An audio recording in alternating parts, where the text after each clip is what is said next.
Guys ഇടാ അജിത ഒരു special ആക്കുന്നത് ഇതാ. ഇതിന്റെ പേരെന്ത് അജി? നെയ്യപ്പം. ഓക്കെ, എങ്ങനെ ആക്കേണ്ടതാ? മാവ്, ഈ മാവ് എങ്ങനെ നീ ആക്കിയത്? പച്ചരി ചോറും തേങ്ങയും കൂടി അരച്ചത്. ജീരകം ഇട്ടിട്ടാ? ആ, എനിക്ക് ഇതാ ചൂടെണ്ണയിൽ ഇങ്ങനെ പൊറലാന്ന് അങ്ങനെ പൊന്തിച്ച് വരും ഗൈസ്. കണ്ടോ, എണ്ണ കുറച്ചേ വേണ്ടു കേട്ടോ. ആ, നമ്മ നെയ്പ്പത്തെല്ലാം പറയുന്നില്ലേ? ആ, എനിക്കിത് മറിച്ചിടും അല്ലേ? കണ്ടോ ഗൈസ്, ഇതാന്ന് പറയല് എന്ത്? നെയ്യപ്പം. നമ്മ നെയ്പ്പത്തെല്ലാം പരത്തിട്ടല്ലേ ഇടല്, ഇതിങ്ങനെ പോർണിട്ട് ഇടേണ്ടതാണ് ഗൈസ്. കണ്ടോ കണ്ടോ, പൊന്തുന്ന കണ്ടോ? Super taste. നല്ല, ഞാൻ കഴിക്കുന്നുണ്ട്.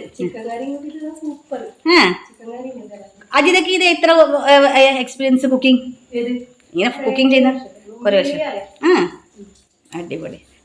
എടുക്കാനായ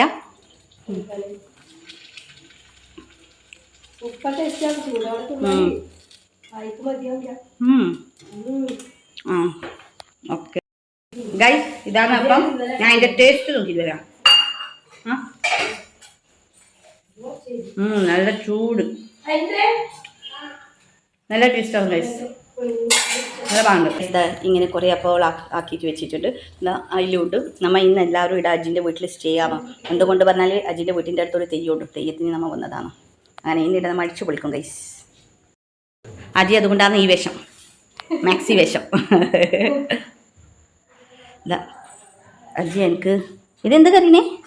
ആ, ഇത് ചിക്കൻ കറി. ചിക്കൻ കറി എനിക്ക് തന്നത് അജി. അനി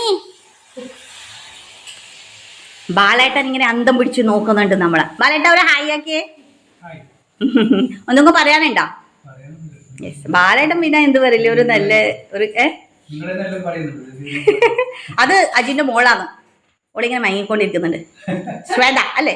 സ്വാതി പേര് ശ്വേത. ശ്വേത മോള്. മയക്കം, ഒക്കെ മയക്കം. നാണമ്മ വന്നു. ഇത് ചിക്കൻ കറിയാണോ? ഇത് തൊട്ടിട്ട് എടുക്കണം എന്ന് പറഞ്ഞേ. ഞാൻ തൊട്ടിട്ട് നോക്കട്ടെ.